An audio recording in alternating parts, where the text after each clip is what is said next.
మహాదేవ శ్రీమాత్రే నమః. Welcome to our channel. 2025లో మనకు సెప్టెంబరు 7వ తారీఖు రాహుగ్రస్త చంద్రగ్రహణము ఏర్పడబోతూ ఉన్నది. దీనివల్ల ద్వాదశ రాశుల వారికి ఏ విధమైనటువంటి ఇబ్బందులు కలగబోతున్నవి, ఏ రాశుల వారికి అద్భుతమైనటువంటి యోగాలు ఏర్పడబోతున్నవి, మరి ఏ రాశుల వారు నాకు ఈ పని అయితే బాగుండు అని ఎదురు చూస్తూ ఉండేటువంటి వారికి ఆ పని అవ్వబోతూ ఉన్నది. ఇది జరగకుంటే బాగుండు అని ఎవరైతే చూస్తున్నారో అది జరిగి మీ మనసు బాధకు గురయ్యేటువంటి సంఘటనలు ఉన్నవి. మరి ఇందులో ద్వాదశ రాశులలో మేషరాశి నుండి మీనరాశి వరకు ఎవరికి ఏ విధంగా ఉండబోతోంది. అయితే ఒక మాట ఇక్కడ, ఎవరి వ్యక్తిగత జాతకములో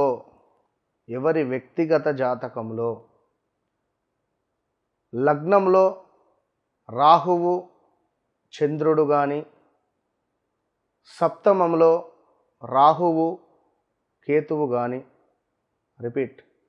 సప్తమంలో రాహువు చంద్రుడు కానీ, కేతువు చంద్రుడు కానీ, అంటే ఈ చంద్రుడు రాహువుతో కానీ కేతువుతో కానీ కలిసి ఉన్న ఎడల ఎవరికైతే 11వ భావంలోనో లగ్నాతో 7వ భావంలోనో 9వ భావంలోనో, 9వ భావంలో ఉంటే రాహువు చంద్రుడు తండ్రికి సంబంధించినటువంటి ఇబ్బందులు, తండ్రికి సంబంధించినటువంటి కొంత ఆరోగ్య సమస్యలు అధికంగా మనకు ఆ సందర్భాలలో వస్తాయి. అంటే మీ జాతకంలో ఏర్పడే సందర్భం. అదేవిధంగా శని చూపు గనుక, శనైశ్వరుని యొక్క చూపు ఈ రాహువు చంద్రుడు కలిసి ఉన్నటువంటి ఇంటిపై ఉన్న, లేదా సూర్యుని యొక్క దృష్టి ఉన్న విశేషమైనటువంటి విపరీతమైనటువంటి ఆందోళనలు, ఒక సూసైడ్ అటెంప్ట్ చేసేటువంటి ధైర్య సాహసాలు, అంటే వీరేంది అంటే ఇలాంటి వారు కొన్ని ఓర్చుకోలేరు, కొన్ని తట్టుకోలేరు. మరి ఇట్టి సందర్భాలలో విశేషమైనటువంటి రాశుల వారు, ఏ రాశుల వారికి ఏ విధమైనటువంటి ఇబ్బందులు తెచ్చిపెడుతుంది, ఏ రాశుల వారికి మరి గోచార రీత్యా మీకు ఒకవేళ మీ జాతకంలో ఈ విధంగా రాహువు చంద్రుడు కలిసి ఉన్న ఎడల, మరి ఈ గోచారంలో కూడా రాహుగ్రస్త చంద్రగ్రహణం ఏర్పడబోయే సందర్భంలో మరి ఏం ఫలితాలు ఉండబోతున్నాయి, ఏ రాశుల వారికి సూసైడ్ అటెంప్ట్స్ థాట్స్ వస్తున్నాయి, ఏ రాశుల వారికి మానసికంగా సూసైడ్ చేసుకుంటారు. శారీరకంగా వేరు, మానసికంగా వేరు. బాగా గుర్తుంచుకోండి. మానసికంగా మనిషి మనసు చచ్చిపోయింది అనుకో ఒక వ్యక్తిపై, వాడిని చూడని కూడా చూడడు. మరి అలాంటి పరిణామాలు ఏ రాశుల వారికి ఉన్నవి. రెండవ విషయము డబ్బు. ద్వితీయ స్థానంలో ఉన్నట్టయితే డబ్బు పరమైనటువంటి ఇబ్బందులు, 10వ భావంలో ఉంటే ఉద్యోగపరమైనటువంటి ఇబ్బందులు.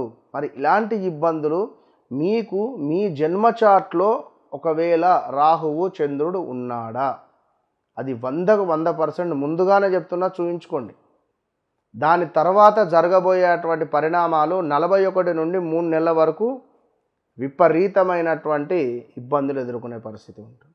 సో మరి మేషం నుండి ద్వాదశి వరకు మీరు జన్మించిన సమయంలో మీ లగ్నం వేరుంటుంది. మీరు జన్మించినటువంటి సమయంలో మీ లగ్నం వేరుంటుంది, మీ రాశి వేరే ఉంటుంది, మీ నామ నక్షత్రం వేరే ఉంటుంది, జన్మ నక్షత్రం వేరే ఉంటుంది. ఉదాహరణకు తులారాశి వారు ఉన్నారు.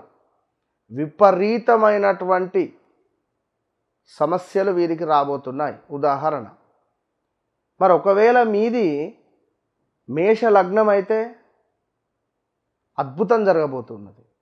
ఒకవేళ మీది సింహ లగ్నం అయితే కొంత ఇబ్బందులు ఎదుర్కొనే పరిస్థితి ఉంటుంది. మరి రాహుగ్రస్త చంద్రగ్రహణం ద్వారా ఏ రాశుల వారికి ఏ విధమైనటువంటి ఫలితాలు ఉండబోతున్నాయి? అసలు ఈ రాహుగ్రస్త చంద్రగ్రహణము అనేటువంటిది మనకు 7వ తారీఖు రాత్రి అంటే సుమారుగా మనకు 9:56 నుండి తెల్లవారుజామున 1:26 2:30 వరకు కూడా మోక్షకాలం 3:30 వరకు కూడా ఏర్పడబోతున్నది.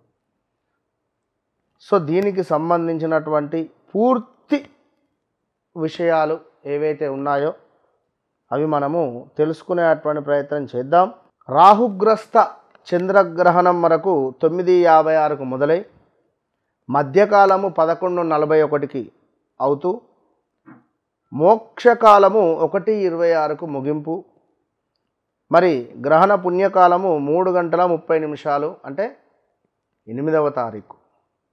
సో మనకు భాద్రపద మాసంలో చక్కగా ఆదివారం రోజు 7వ తారీఖు మొదలై సోమవారం రోజు తెల్లవారుజామున మనకు 1:30 2 అయిపోతుంది.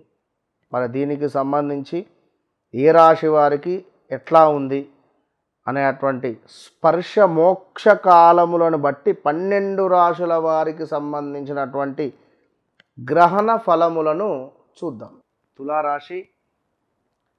తులారాశి వారికి ఈ యొక్క రాహుగ్రస్త చంద్రగ్రహణము అనేటువంటిది ఏ విధంగా ఉండబోతూ ఉన్నది అనేటువంటి విషయాన్ని చూద్దాం.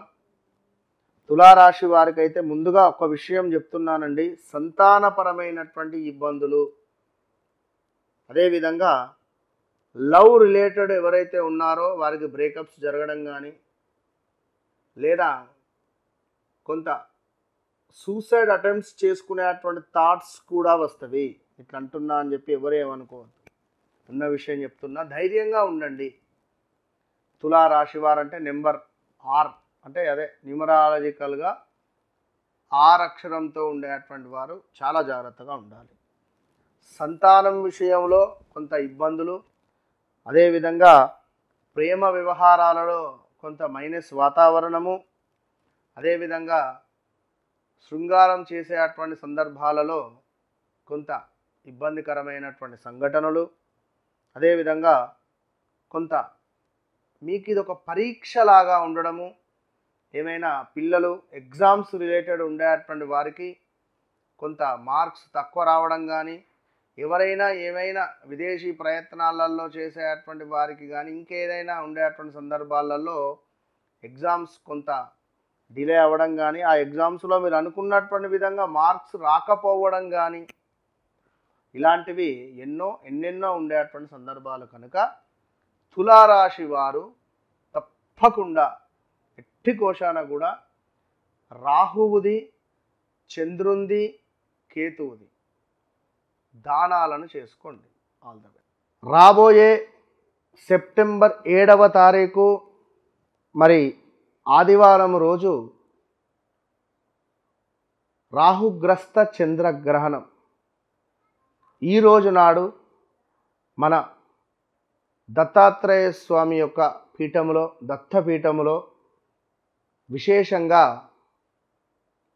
దత్తాత్రేయ స్వామి యొక్క మూలమంత్ర హోమము, అంటే గురు బలానికి, ఎట్ ద సేమ్ టైం సర్ప సూక్తము, at the same time Durga సూక్తము, దీంతో పాటుగా ఏకాదశ రుద్రపారాయణము చంద్రుని కోసము. మరి ఇట్టి కార్యక్రమము, ఇట్టి హోమాలలో ఎవరైనా పరోక్షంగా పాల్గొనేటువంటి వారు మీ గోత్రనామాలకై సంప్రదించండి. తప్పకుండా మీ యొక్క గోత్రనామాలపై ఈ యొక్క 7వ తారీఖు రాబోయే రాహుగ్రస్త చంద్రగ్రహణము నుండి చక్కటి ఫలితాన్ని పొందాలి అని మనస్ఫూర్తిగా కోరుకుంటూ, మీకు సెప్టెంబర్ నెలలో ఆదివారం వచ్చేటువంటి రాహుగ్రస్త చంద్రగ్రహణము, చంద్రుడు రాహువుతో కలిసి ఉండడము, రాహుగ్రస్త చంద్రగ్రహణము, కేతువుతో కలిసి ఉంటే కేతుగ్రస్త చంద్రగ్రహణము. మరి ఇట్టి సమయాలలో ఎవరి జాతకంలో కూడా రాహువు చంద్రుడితో కానీ కేతువుతో కానీ కలిసి ఉన్నట్టయితే ఈ యొక్క చంద్రుడు ఈ రెండు గ్రహాలతో ఎవరితో కలిసి ఉన్నా కూడా మనకు ఇబ్బంది. కనుక గోచారంలో ఇప్పుడు రాహుగ్రస్త చంద్రగ్రహణం రాబోతున్నది. ఒకవేళ మీ జాతకంలో ఉన్నా కూడా ఇబ్బందే. కనుక మరి మన ఆధ్వర్యంలో 7వ తారీఖు చక్కగా 9:30కు జపాలు మొదలవుతాయి. రాహువు, కేతువు, చంద్రుంది. ఎట్ ద సేమ్ టైం 8వ తారీఖు ఉదయాత్పూర్వము హోమాది కార్యక్రమాలు ఉంటాయి. విశేషంగా రాహుకు దుర్గా అమ్మవారు, కేతువుకు గణపతికి సంబంధించింది, చంద్రునికి సంబంధించినటువంటిది ఈశ్వరునికి సంబంధించినటువంటిది, అదేవిధంగా రుద్ర హోమాలు కూడా చేసే పరిస్థితి ఉంటుంది. కనుక ఇట్టి కార్యక్రమంలో 12 రాశుల వారందరూ పాల్గొనండి. చంద్రుడు మనస్సుకు కారకుడు, డబ్బుకు కారకుడు, మాతృకు కారకుడు, ఇంటికి కారకుడు, గృహానికి కారకుడు. కనుక ఇట్టి చంద్రుణ్ణి చక్కగా ప్రసన్నం చేసుకోండి. ఇట్టి కార్యక్రమంలో పాల్గొనండి. పరోక్షకంగా కూడా పాల్గొనండి. All the best.